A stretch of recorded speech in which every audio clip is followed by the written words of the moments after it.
Hello दोस्तों, मेरा नाम है ब्रजेश और मैं आप लोगों को पढ़ा रहा था इलेक्ट्रोस्टैटिक्स चैप्टर। तो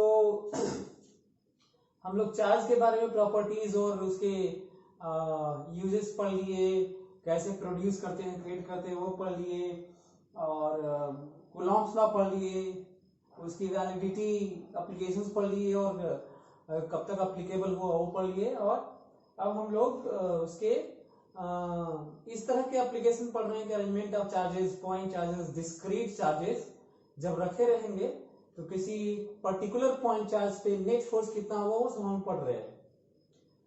तो उसी सिलसिले में एक कॉन्टिन्यूस चार्ज का डिस्ट्रीब्यूशन वाली भी बात कर लेते हैं, हालांकि बाद में तो और डिटेल में पढ़ेंगे ही, पर उसी तरह की बात कल पिछले वाले क्लास में पढ़े थे, इसलिए इसकी बात कर लेते हैं। तो एक क्वेश्चन मिल गया, आप लिख सकते हैं।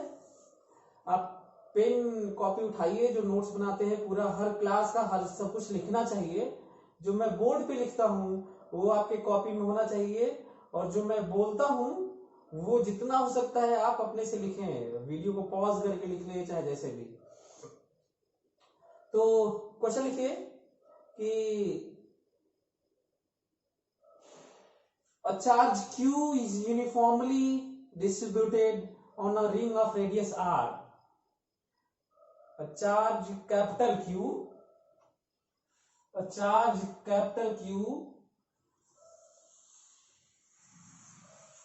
is uniformly distributed. A charge capital Q is uniformly distributed on a ring of radius capital R. Capital R.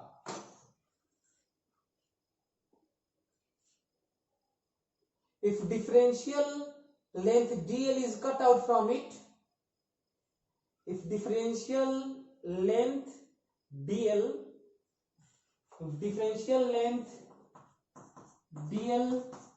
is cut out from it, then find electrostatic force on point charge q naught kept at center. Then find electrostatic force on point charge q naught kept at center of the ring. आप लोग लिख लिए होंगे, हाँ कि मैं भी लिख सकता था, लेकिन ज्यादा अच्छा है कि आप लिखिए तेजी से और समझने की कोशिश करिए। क्वेश्चन वैसे लिखना कम महत्वपूर्ण है क्योंकि बात किताबों की नहीं हो रही है, मैं तो आपके सामने मौजूद हूं तो बता ही रहा हूं। अब ऐसे क्वेश्चन में इमेजिन करिए कि आप क्वेश्चन पढ़े और फोटो बना नहीं है, बना है तो ठीक है, नहीं बना है तो देखते हैं। तो याद है मैं फिजिक्स में अक्सर इसकी बात करता हूं कि हम लोग फिजिक्स को अटेम्प्ट कैसे करें, फिजिक्स को जो प्लान करना है किसी क्वेश्चन को पर्टिकुलर, उसको करने के लिए हम क्या करें। पहला पॉइंट इसमें इस क्वेश्चन के लिए, किसी भी क्वेश्चन के लिए एक हम रिंग बनाएंगे। फोटो यदि क्वेश्चन में बना है बहुत बढ़िया, नहीं बना है तो हम बनाएंगे। बना लिए, कैपिटल क्यू लिख लिए, सेंटर पे क्यू नॉट रख दिए, और वो कह रहे हैं कि यहां से एक डीएल लेंथ यहां से काट के हटा दिया गया। दिस इज डीएल लेंथ इसमें से काट के हटा दिया गया। अच्छा, यदि ये नहीं हटाया गया होता तो इस पे कितना फोर्स होता? यहां वाला फोर्स इधर लगाता, यहां वाला इधर लगाता, यहां वाला इधर लगाता, यहां वाला इधर लगाता, डायमेट्रिकली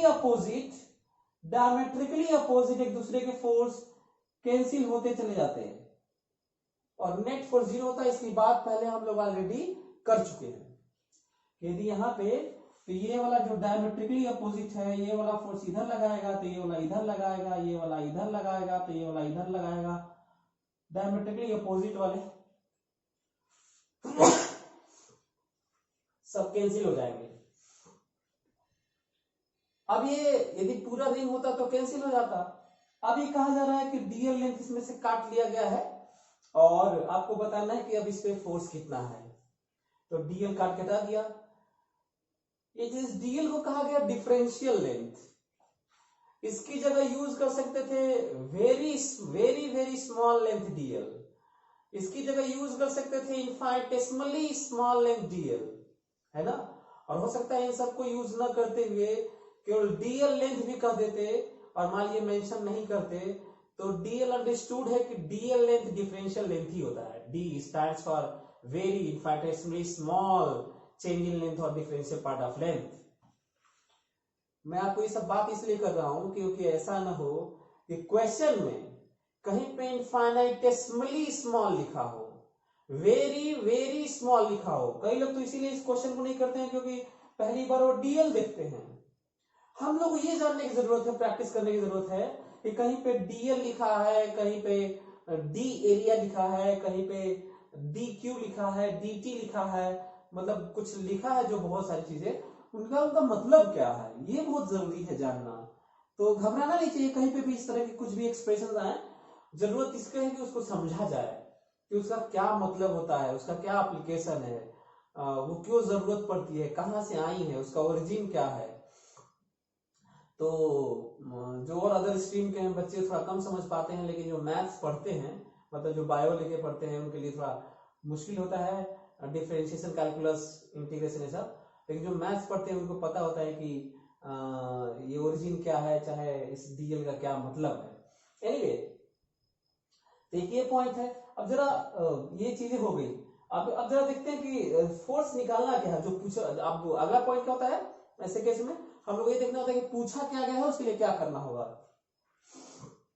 अब हमको समझ में आ रहा है कि ये दोनों कैंसिल आपस में, ये दोनों कैंसिल, सब कैंसिल, बस लग रहा है कि ये वाले कैंसिल नहीं होंगे। देखिए, मतलब इधर एक डीएल लेंथ होगा, जो ये डीएल लेंथ होगा, तो इस डीएल लेंथ का इधर आमने सामने ये पूरा, ये जो डीएल लेंथ का इधर तो फील्ड होगा, लेकिन इस डीएल लेंथ का इधर जो फील्ड होगा वो नहीं होगा क्योंकि हट गया है।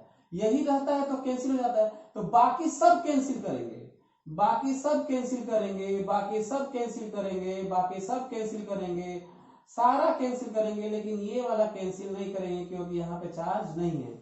दूसरा, आखिर ये डीएल क्यों दिया गया था, एक और पॉइंट है।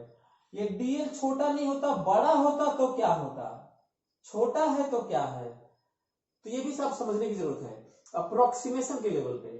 कहीं और पे छोटा सा डीए एरिया दिया हो किसी सरफेस में, पूरे फिजिक्स में इस तरह की बात बहुत सारी जगह होती है, स्फीयर में थोड़ा सा होल बना दिया हो एरिया, फ्लूइड मैकेनिक्स में होता है, बहुत सारी जगह होगा, मैग्नेटिज्म में होगा।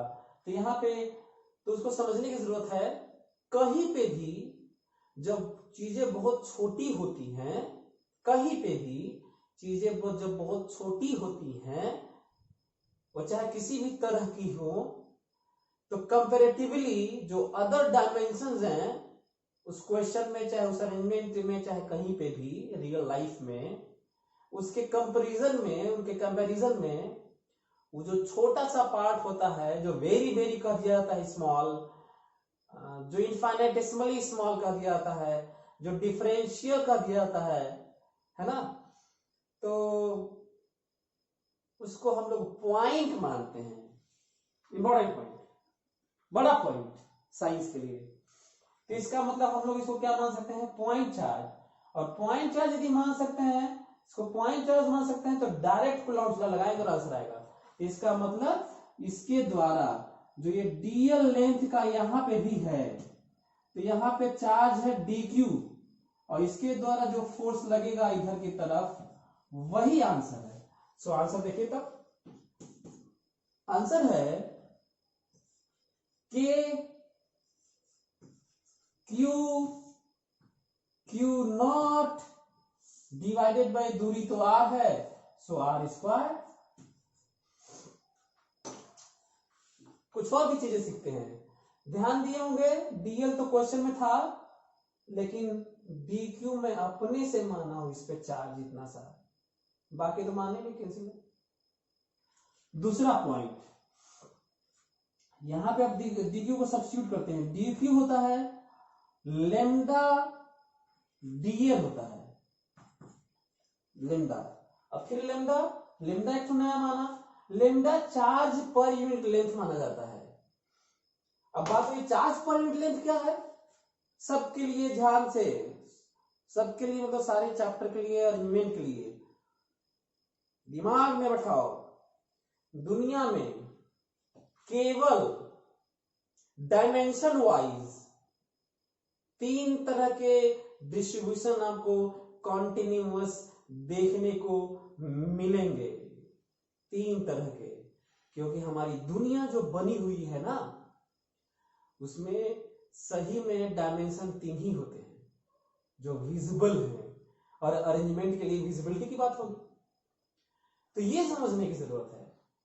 बहुत होगा सबसे कम तरीके का जो डायमेंशन होगा जिसमें हम लोग अरेंजमेंट करेंगे, वो है 1D लाइन, लीनियर लाइन के लॉन्ग अरेंजमेंट। दूसरा होगा सरफेस के लॉन्ग, एरिया में, सरफेस पर। और तीसरा होगा वॉल्यूम में, वॉल्यूम में। मैं जो बात कर रहा हूं, ये मैं इसलिए ऐसा बात कर रहा हूं ताकि ऐसा ना हो कि हम लोग यहीं पे पढ़ लें और दूसरी जगह कहीं बात हो मैग्नेटिज्म में, मैकेनिक्स में, थर्मोडायनामिक्स में, ऑप्टिक्स में, कहीं और बात हो तो हम लोग वहां पे ना सोच पाए। मैं हमेशा इस बात का ख्याल में रखता हूं अपने लेक्चर में कि हम लोग जो चीजों को समझें तो एक जगह समझें तो दूसरी जगह हम अपने से समझें, अपने से अप्लाई करें, अप्रोच करें। तभी ये जो ब्रेन है ना, उसको ट्रेनिंग मिलती है नए नई चीजों को अपने से उसको सॉल्व करने के लिए, इमेजिन करने के लिए, रियलाइज करने के लिए, विजुअलाइज करने के लिए। आसान तो नहीं होता, उसको प्रैक्टिस से कुछ भी पॉसिबल है। तो आपको मैं क्या बता रहा था कि जब लाइन के अलोंग जब अरेंजमेंट होता है उसे लीनियर मानते हैं, और उसको हम डिफाइन करते हैं charge per unit length.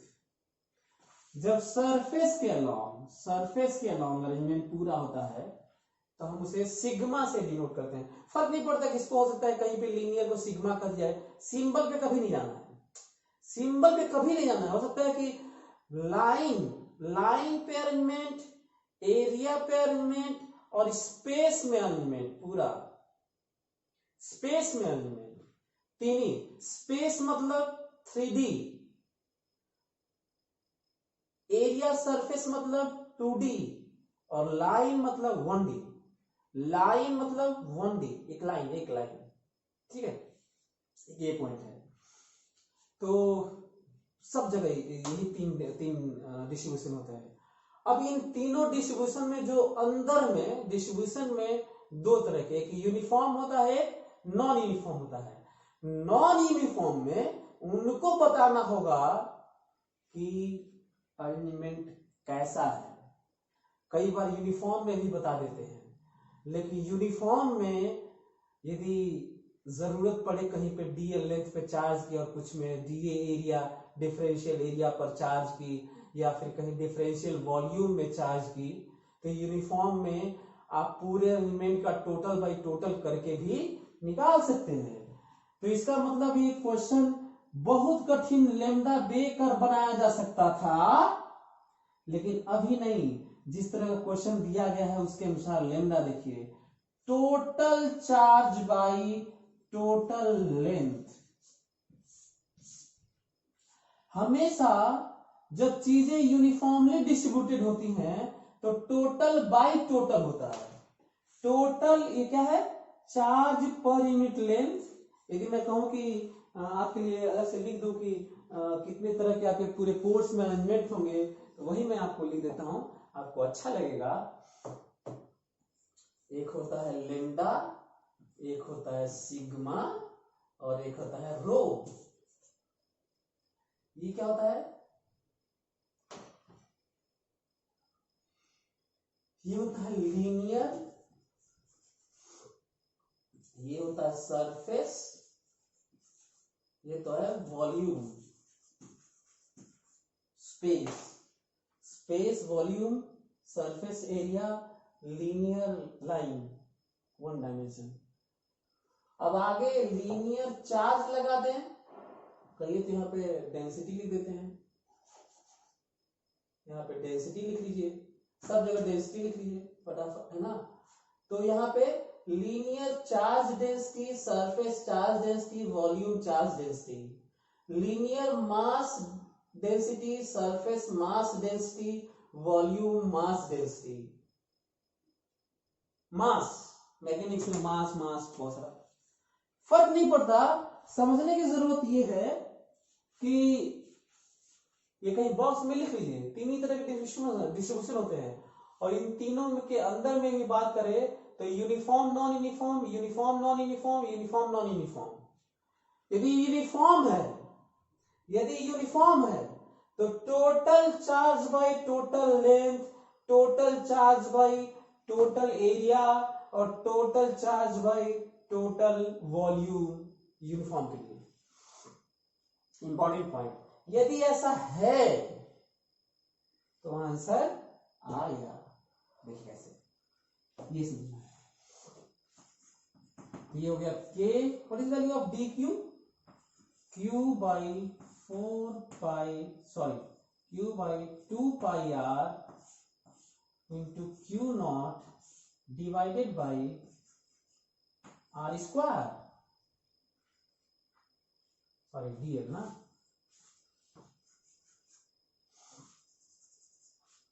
Lambda dl, और फोर्स है, आंसर है k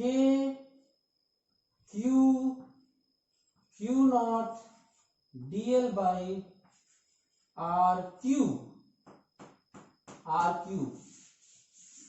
कई लोग सोच रहे कि सर हम लोग तो यहाँ पे आर स्क्वायर पढ़े, आर क्यूब कैसे हो गया? यहाँ पे देख लो 100 डीएल है, 100 मीटर यहाँ भी है, कैंसिल डायमेंशन।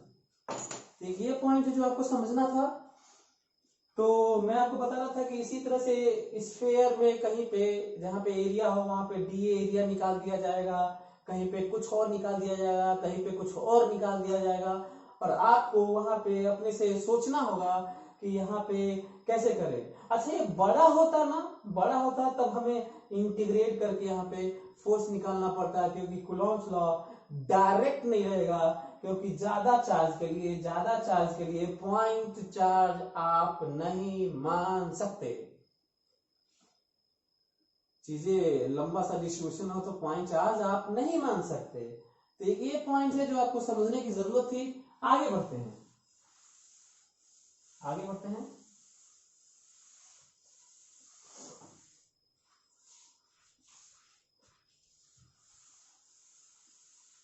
क्वेश्चन लिखिए, क्वेश्चन करते हैं हम लोग।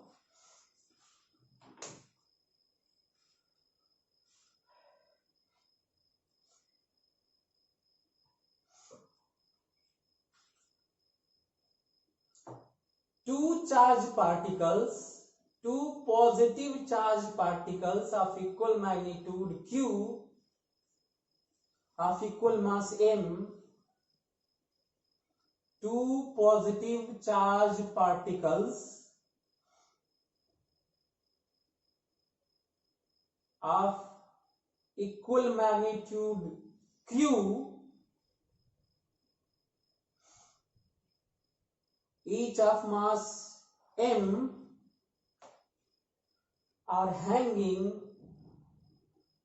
with same length of non-conducting string, same length L of non-conducting strings from same point of suspension. Two positive charge particles, each of magnitude Q, and each of mass M, are hanging from same length L of non-conducting strings from same point of suspension. तो 2 positive charge particles, each of magnitude Q, and each of mass M, are hanging from same length L of non-conducting strings from same point of suspension. 2 positive charge particles, each of magnitude Q, and each of mass M, are hanging from same length L of non-conducting strings from same point of suspension.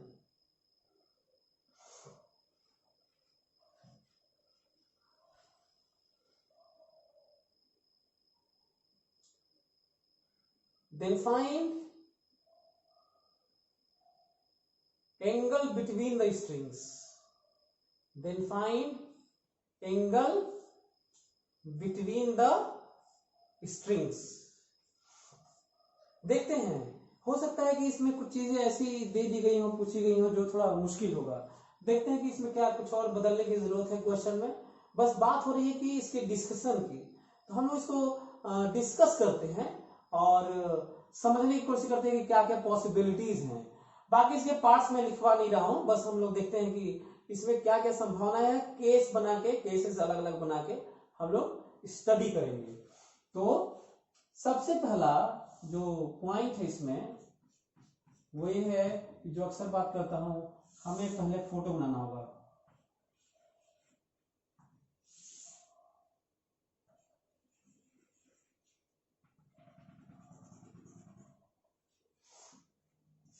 Length L, हमें सबसे पहले photo बनाना होगा length L का, और कहा जा रहा है कि आप इन दोनों स्ट्रिंग के बीच का एंगल बताइए।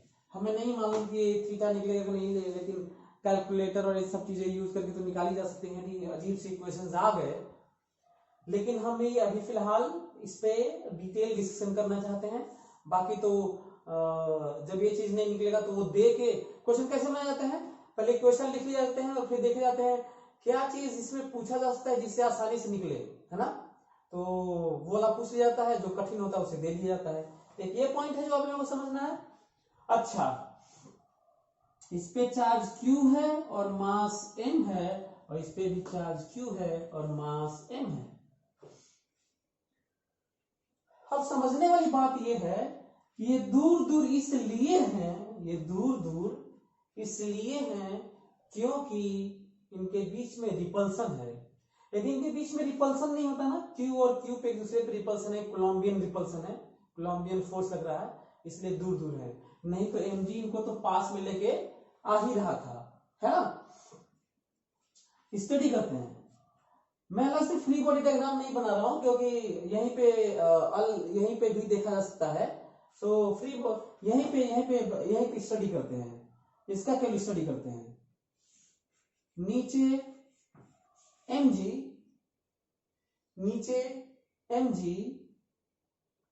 ये वाला फोर्स इस पे रिपल्सन लगाएगा इधर की तरफ F, और जो रस्सी है इधर की तरफ T,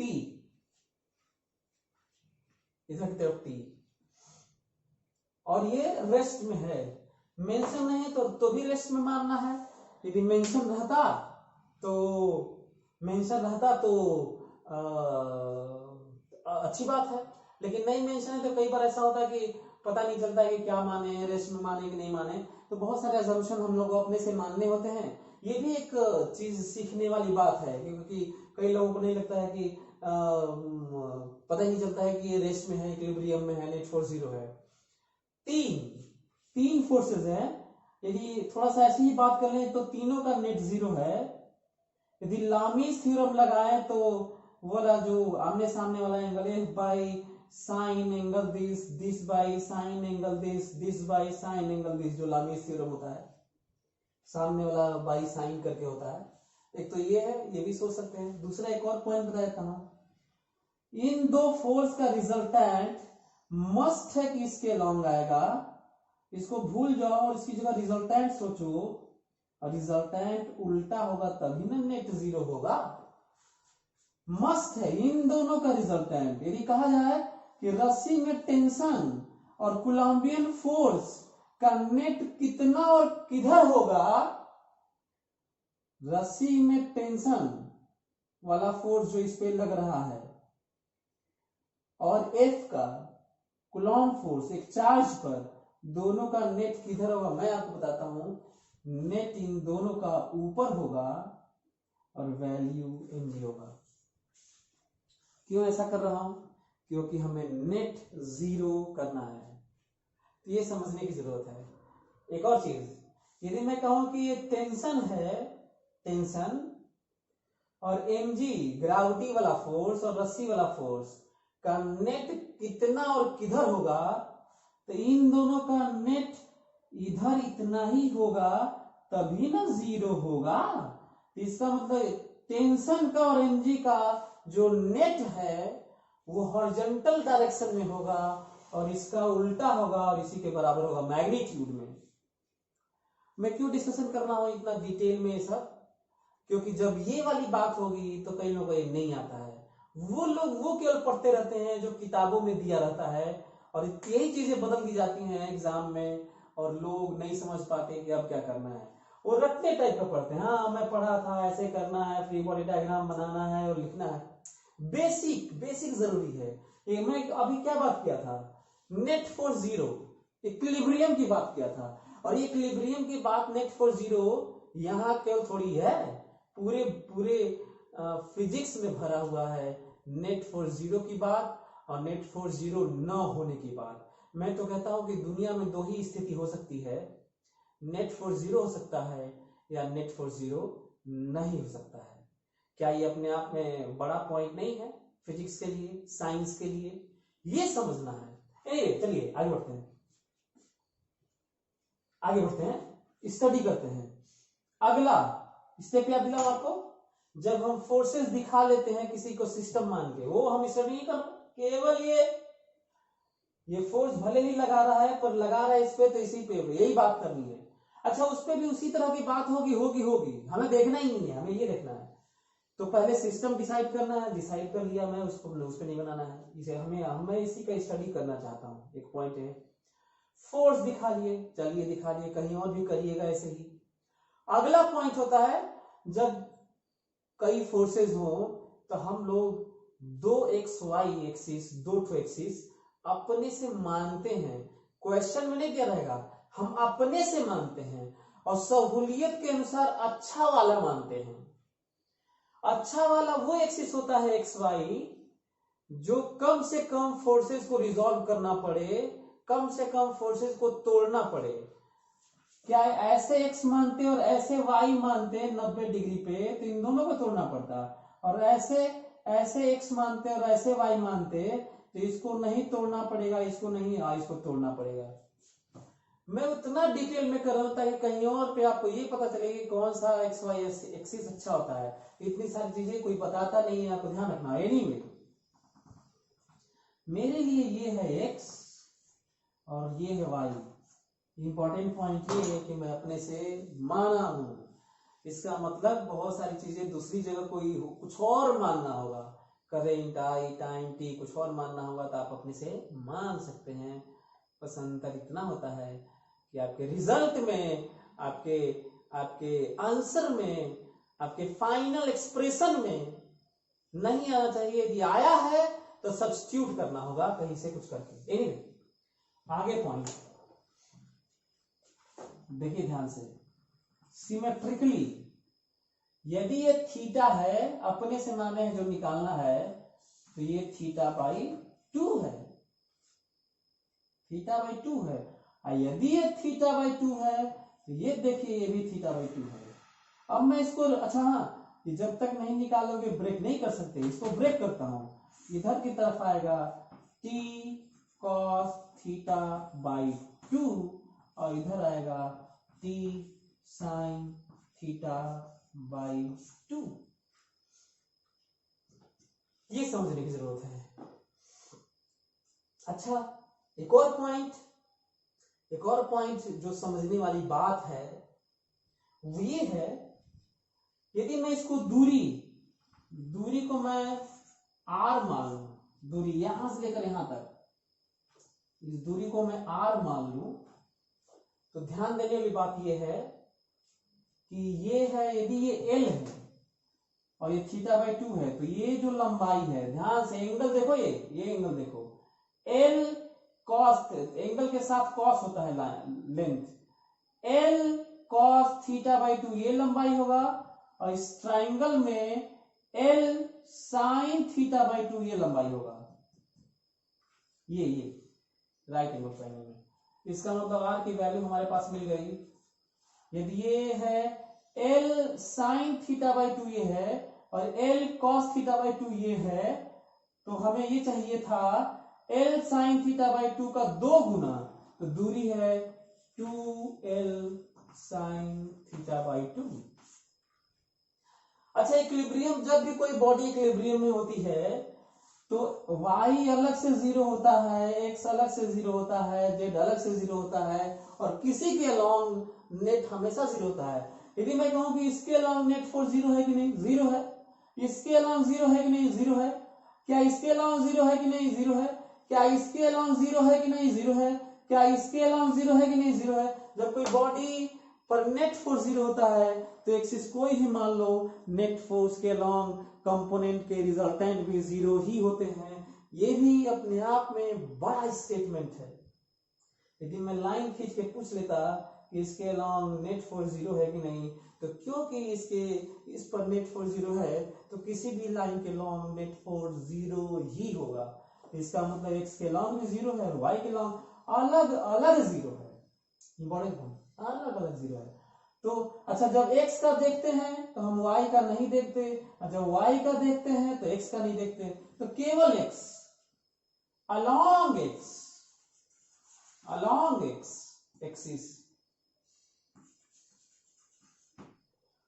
जितना फोर्स इधर है उतना फोर्स उधर है। इसका मतलब t sin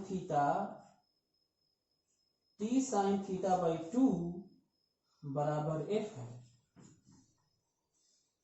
t sin theta by 2 बराबर f है, और जितना इधर है उतना इधर है। इसका मतलब t cos थीटा बाई 2 बराबर mg है। डिवाइड इट, इसको डिवाइड करते हैं और देखते हैं कि वैल्यूज कितनी आ रही है। डिवाइड करोगे तो आपको दिखेगा tan थीटा बाई 2, डिवाइड करोगे तो दिखेगा tan थीटा बाई 2 बराबर f बाई mg। अब बताओ f क्या है, याद है आप लोगों को? f है इसके द्वारा इस पे फोर्स है, कोलंबियन फोर्स है। इसका मतलब tan थीटा बाई 2 बराबर जो f की वैल्यू है वो k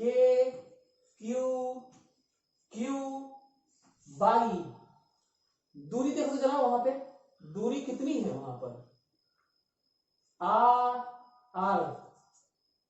2l sin theta by 2 का स्क्वायर डिवाइडेड बाई mg। इसका मतलब वैल्यू आ गया tan थीटा बाई 2 बराबर k q square by 4l square mg sine square theta by 2।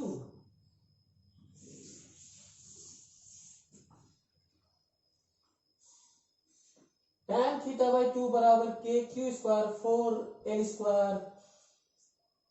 4l square mg sine square theta by 2। ये समझने की जरूरत है। और यही अब क्वेश्चन ये है कि क्या हम लोग थीटा निकाल पाएंगे। यहाँ पे कुछ और है, यहाँ पे भी इसको इधर ले जाना होगा। tan इनवर्स केवल नहीं कर सकते क्योंकि अभी थीटा यहाँ बाकी है। इसका मतलब साफ है कि हम लोग थीटा नहीं निकाल पाएंगे, हम लोग थीटा नहीं निकाल पाएंगे। ये अब प्रॉब्लम आ रही है, ठीक है। तो अब इसका मतलब ये है कि जो क्वेश्चन में दिया था उसमें क्वेश्चन को बदलाव करना पड़ेगा। दे तो दिया था लेकिन क्वेश्चन बदलना पड़ेगा। क्या बदलना होगा, इससे भी चलो पता चल रहा है कि भाई क्वेश्चन में कभी कभी दे दिया जाता है, वो सब्स्टिट्यूट होकर चीजें नहीं आ पाती। तो क्या बदलना पड़ेगा, मैं आपको बताता हूं क्या बदलना पड़ेगा। हमें देना होगा कि दोनों स्ट्रिंग के बीच का थीटा हम दे रहे हैं, क्वेश्चन में थीटा दिया है, और बाकी कहा जाएगा उस पर चार्ज बता दीजिए, मास बता दीजिए, रस्सी का लेंथ बता दीजिए, ग्रेविटी की वैल्यू बता दीजिए किस प्लेनेट पे हो रहा है। लेकिन थीटा मुश्किल हो रहा है। मैं क्या बोल रहा हूं, समझ में आ रहा है? ये भी हो सकता है कि शायद ये दूरी उरी दे दिया गया होता तो और दिक्कत हो जाए, दूरी देंगे तो थीटा ऐसे ही आ जाएगा लेन देन पे। हाँ, तो यदि मैं कहूं कि नहीं कितने दोनों पे सेम मैग्नीट्यूड का और साइन का चार्ज है, सेम साइन का, थीटा हम रस्सी के बीच में दे रहे हैं कि दोनों रस्सी के बीच में थीटा एंगल है, आप बताइए चार्ज कितना है। मैं बताता हूं चार्ज कितना है। इस पूरे को इधर लेके जाइए क्योंकि थीटा दिया हुआ है, इस पूरे को इधर लेके जाइए, के डिवाइड करिए और अंडर रूट ले लीजिए, आंसर आ जाएगा। कोई कहता नहीं नहीं आप हमको मास बताइए, ये कितना मास है, ये कितना मास, इक्वल मास है पर है कितना वैल्यू। मैं बताता हूं, एम को इधर लेके जाइए और इसको इधर लेके आइए और आंसर है। कहते नहीं नहीं आप एल बताइए, बाकी सब हम दे रहे हैं, एल बताइए। ठीक है, एल इधर लेके जाइए, इसको इधर लेके आइए और एल स्क्वायर है तो पूरा का पूरा अंडर रूट कर दीजिए। और ऑप्शन में इतना भारी भरकम अंडर रूट में लिखा रहेगा कि ऑप्शन देखते ही कई लोगों को लगेगा अरे बाप रे बाप ये तो नहीं आएगा, लेकिन बहुत ही आसान क्वेश्चन है, बहुत ही आसान क्वेश्चन है।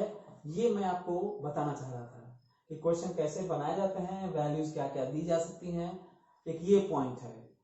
तो चलिए आज तो हम लोग इसके बारे में बात किए और अगले क्लास में हम आपको, आज बहुत सारी बात किए, क्वेश्चन इस पे मत जाइए कि मैं एक क्वेश्चन करवाया, मैं तो आपको बहुत सारी चीजें बताया। अब अगले क्लास में इसका डिटेल, इसके हम लोग और डिटेल में जाएंगे और पॉसिबिलिटीज की बात करेंगे, इस पे नई नई बातें करेंगे, देखेंगे कि और क्या क्या हो सकता है। तो एक क्वेश्चन मैं दे देता हूं और आप सोच के आइएगा, इमेजिन करके आइएगा कि यदि पूरे अरेंजमेंट को लिफ्ट में हो, ये कहां पे हो, लिफ्ट में हो, ऐसे एंगल हो, लिफ्ट को ऊपर एक्सेलरेट करेंगे तो इनके एंगल के बारे में क्या चेंज आएगा, जो एंगल में क्या ख्याल है आप लोगों का, एंगल बदलेगा कि वही रहेगा। नीचे एक्सेलरेट हो तो क्या होगा, फ्री फॉल हो तो क्या होगा, यदि ये पूरा अरेंजमेंट यदि सैटेलाइट में होगा तो क्या होगा, मून पे ये करेंगे तो चीजें क्या होंगी, इसको किसी लिक्विड में इमर्स कर देंगे तो क्या होगा, कितनी पॉसिबिलिटी है। चार्ज को बदल देंगे तो क्या प्रभाव पड़ेगा, मास को बदल देंगे तो क्या प्रभाव पड़ेगा, लेंथ को चेंज कर देंगे तो क्या होगा। हम लोग अगले क्लास में देखेंगे।